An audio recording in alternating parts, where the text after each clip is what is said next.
Avant-hier, donc dimanche, nous avons commencé les halachot de Mataremet, c'est-à-dire que celui qui goûte un plat, on avait ramené que de la Gemara, ça sortait qu'on ne faisait pas la bracha. On avait ramené la mahloket entre les Rishonim, à savoir le Rambam et le Rev qui disent que même si tu es bolé, étant donné que toi, tu as le mitkaven l'achila et la mitkaven l'itrima, à ce moment-là, tu ne fais pas de bracha, bon, jusqu'à une certaine limite. Et on avait ramené dans Rabbeinu Hananel qui a été ramené dans Tosfot, qui disent que non, tout le din de Matraim, c'est d'après si tu es polette. Si jamais tu es boléen, même un tout petit peu, tu es obligé de faire la bracha. On avait dit que le Shulchan Aruch Passar, comme donc Stam, Bistam, il a été posé que comme le Rif et le Rambam. A priori, c'est la raison, c'est parce que ça fait Berachot Le'achel. A priori, c'est pour ça qu'il a choisi, surtout qu'il a le Rif et le Rambam. Mais on peut aussi ajouter que c'est très possible que la chose qui a fait pencher que le Shulchan Aruch il a été posé comme eux, c'est parce que le Rocheach, il a ramené un Midrash, dans Midrash Shmuel, donc sur Shmuel Aleph, Peler Yudalet. Là-bas, on va raconter un petit peu l'histoire qui s'est passée. Et de là-bas, vous allez voir comment ça sort que même si on est boléa, on ne fait pas de bracha. C'était quoi l'histoire là-bas? C'est l'histoire avec Shaoul. Lorsque Shaoul, il était roi donc sur l'armée Israël, et il y avait des problèmes avec les Pilishtim, ils étaient en guerre, mais chacun de son côté. Il n'y avait pas un qui affrontait l'autre. À un moment donné, le fils de Shaoul, donc Jonathan, il voulait déclencher justement la guerre pour pouvoir les battre. Il a dit à Nosechelau, donc Nosechelau c'est celui qui va l'aider à porter les ustensiles pour faire la guerre. Jonathan il a dit à Nosechelau, il dit viens on y va, et on se dévoile à eux. Et on va faire un siman avec Akadosh Baruch Hu, on va voir comment ils vont nous répondre. Donc là il va y aller sans avertir son père Shaoul.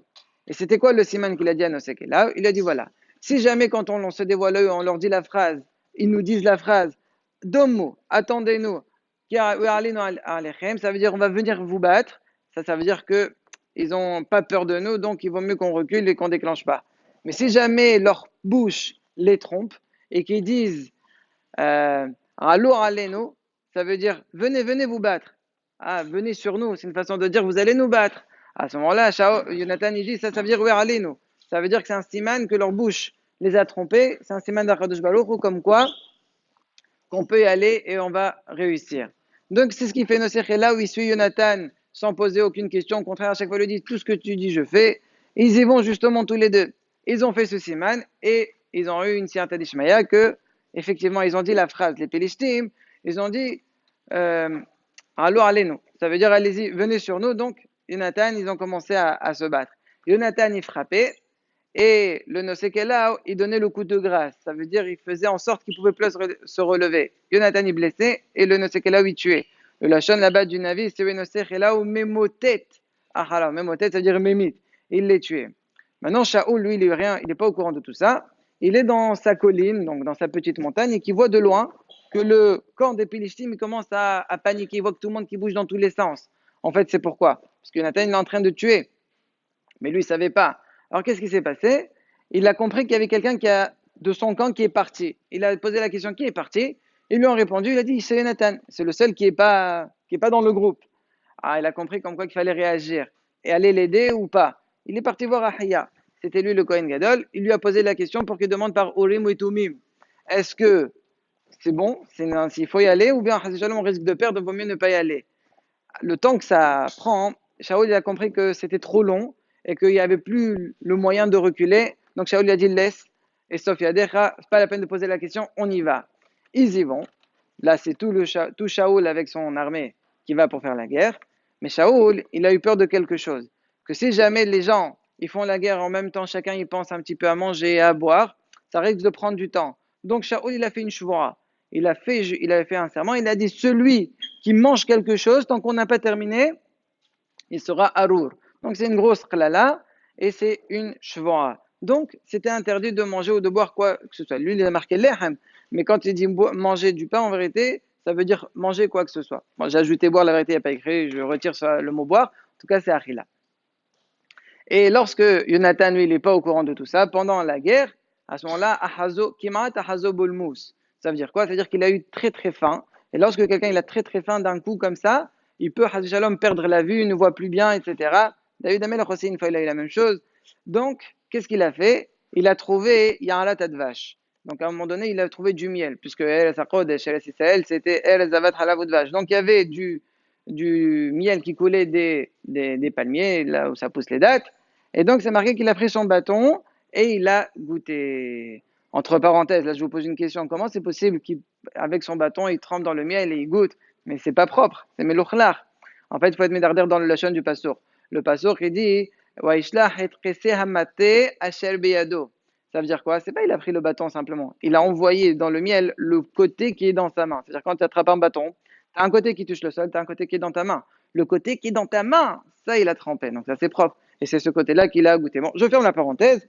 En tous les cas, il y a quelqu'un qui est avec Jonathan et qui voit que Jonathan, il a goûté. Il dit à Jonathan, mais tu es en train d'être envers sur la chevoire de ton père. Ton père, il a dit, c'est interdit de goûter quoi que ce soit tant qu'on n'a pas terminé. Qu'est-ce que tu es en train de faire? Jonathan, il n'a pas compris pourquoi son père il a fait ça. Il a répondu, ah, la vie est pourquoi il a fait ça? Toi, au contraire, quand on mange, on est en forme. Pour gagner la guerre, il faut être en forme. Donc au contraire, regarde-moi, j'étais pas bien. Maintenant que j'ai mangé, le pasteur dit, ouais, t'es all now. Ça y est, maintenant ses yeux, il a retrouvé la vue, il a retrouvé ses forces. Bon, il n'était pas d'accord avec son père. La suite de l'histoire, c'est quoi? C'est que ça, c'était le premier épisode. Maintenant, Shaoul, il veut savoir est-ce qu'on continue ou bien on s'arrête. Shaoul, là, il pose vraiment la question. Là, il a le temps. Il pose vraiment la question par Olim et Tumim. Et il voit qu'il n'y a pas de réponse. Shaoul, il a compris qu'il y a quelqu'un qui a fait une invéra. Si Akadosh Baruch ne veut pas répondre par le Olim et Tumim, Siman Kiesh Baria. Il a dit la baria, elle vient d'où? Avant, il y a très longtemps, c'est pas possible, puisque je vois que là, on a eu une grande aslaha, il tuait beaucoup. Il voyait qu'Akadosh Baruch était avec eux. Certainement que l'invéra, elle s'est passée tout de suite. Qui va se dénoncer, faire la vera? Personne.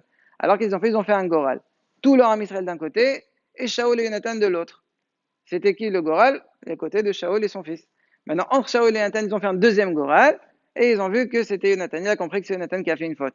Il l'a appelé. Il lui a dit, qu'est-ce que tu as fait? Jonathan, il a reconnu. Et la vérité, j'ai mangé. Il lui a dit, c'est très grave. Et donc, il lui a dit qu'il était carrément Hayav Mita. Jonathan, il a accepté. Il a été envers la Shvara, il a été envers la Shvara, il m'a saute. Sauf que là, le peuple, ils n'ont pas du tout accepté. Ils ont dit, quoi?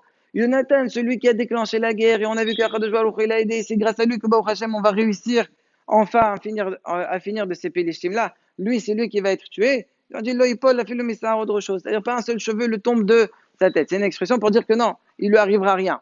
Le problème, c'est qu'il y a une Shvara dans l'histoire. Alors c'est marqué Waifdu Ha'am et Jonathan. Le passage qui dit Waifdu. Et ils l'ont racheté, ça veut dire ils ont réussi à trouver comment faire que ça ne s'appelle pas qu'un var à la shvoa. Comment? C'est pas marqué dans le pasteur.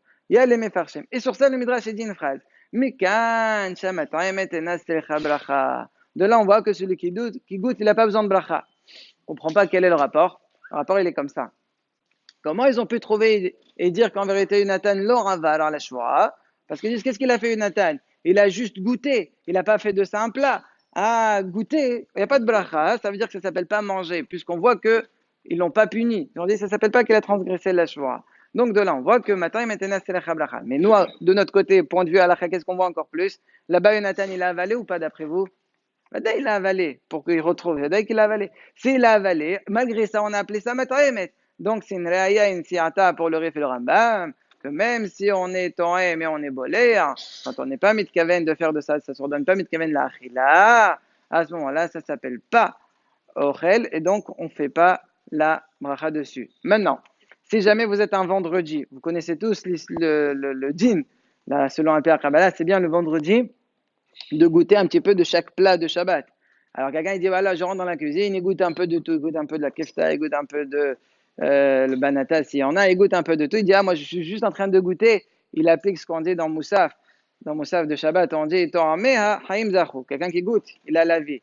Ramha Ohavim Devaleha Gedula Baharu. Lui il n'est pas Gedula, il est Gedola. Il prend un grand morceau. Il goûte, il dit tout ça, ça s'appelle goûter. Est-ce que vous croyez qu'il ne va pas faire de bracha même s'il ne mange pas kazaï? Il ne fait pas de badaï qui fait la bracha. Pourquoi? Parce que là-bas, Vadaï qui veut être mitkaven aussi pour la achila. Donc, quand on est mitkaven la achila, il n'y a pas de s'affaire. Il y a d'Aaron, il dit que les couleurs, même selon le Rambam, on fera quand même la bracha. Yishem Adonai.